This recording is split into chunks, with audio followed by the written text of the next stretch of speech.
In a quiet corner of Eastern Europe, far from the noise of cities and the shimmer of modern life, there was a small village named Velivra. The air there always smelled of hay and pine resin, and the hills rolled like green waves beneath a sky that never hurried to fade into night. In that village lived a girl named Elara Ven, a farmer's daughter with hands roughened by work and eyes that reflected the same endless skies above her home. She had little: a small house, 2 hens, a cow, and an old pair of boots that had survived more winters than she had years. But she possessed something no one else in Velivra did: a deep, unshakable curiosity.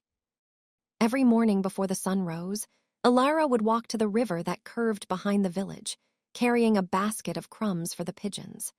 She would sit near the crumbling stone bridge, watching the mist dance over the water, and whisper stories to the birds, stories she made up about cities she had never seen and oceans she could only imagine. One spring morning, as the world was still dew-wet and blue with dawn, a black carriage stopped by the bridge. From it stepped a tall man with a cane of polished ivory and a coat that shimmered faintly in the light. His name was Lord Armand Dervox, a nobleman who owned half the land between Velivra and the distant city of Lothen. He watched Elara feeding the pigeons, amused by her calm devotion. "You treat them as though they were princes," he remarked with a faint smile.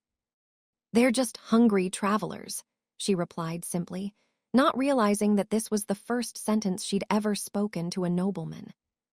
Lord Dervox, impressed by her gentleness, offered her a position: to tend the doves in his private estate a few miles beyond the village.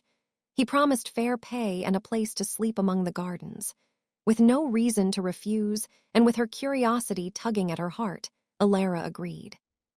The estate was unlike anything she had ever seen. Its gardens stretched like painted dreams, filled with marble fountains and flowers from faraway lands. The aviary stood in the center, a domed palace of glass where hundreds of doves, pigeons, and white swans glided like living snowflakes. Elara worked from sunrise to sunset, feeding, cleaning, and mending nests. But it was the swans that drew her most. Their feathers caught the sunlight as though woven from light itself. She noticed something strange. When a feather fell into the water, it shimmered and turned faintly golden before sinking. Curious, she gathered one and hid it under her scarf. Weeks later, Elara took the feather to the market in the town of Ravine, a half-day's walk from the estate. There, a traveling merchant from the northern capital noticed its glow. "Do you know what you hold?" he asked, his voice trembling. "This is a feather of the white sovereign, the sacred swan of the old rivers. Alchemists say its dust can turn lead to silver." He offered her 20 gold coins, more money than she had ever seen.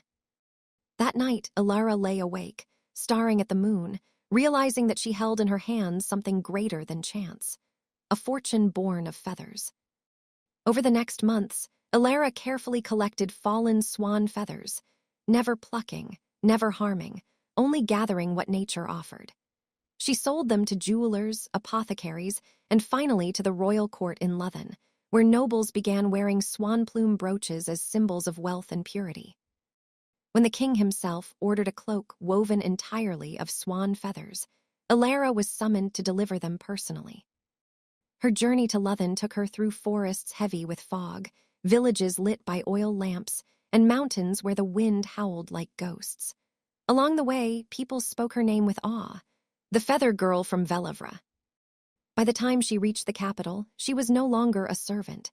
She wore fine boots, her hair tied with silk, and her hands, once rough with field work, now held contracts signed by lords and merchants. But wealth never travels alone. Soon, imitators flooded the markets with counterfeit feathers. Prices fell, and rumors spread that Elara's riches were built on lies. Desperate to protect her name, she returned to Dervox's estate, only to find it abandoned.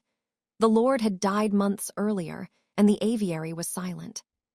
She walked through the gardens, now overgrown and wild, until she reached the lake where the swans once floated. There, in the reflection of the still water, she saw something move: a single white swan, pure as moonlight, gliding toward her. It lowered its head, dropped one last feather at her feet, and vanished into the mist. Elara took the feather and realized it was unlike any other, warm to the touch, glowing softly even in the shade. She never sold it. Instead, she had it encased in crystal and carried it with her wherever she went. Years later, she built the House of Feathers, an academy in Lothian where young women could study trade, craftsmanship, and the secrets of natural alchemy. The building's entrance was carved with her family crest, a single white swan on a field of gold. Elara Venn, once a peasant girl who fed pigeons by the river, became known as the Swan Merchant of Velavra, the woman whose kindness turned to wisdom and whose wisdom turned to gold. And in her private garden, beside a small lake surrounded by lilies, white swans still glided silently, as if guarding the secret that had once changed her fate forever.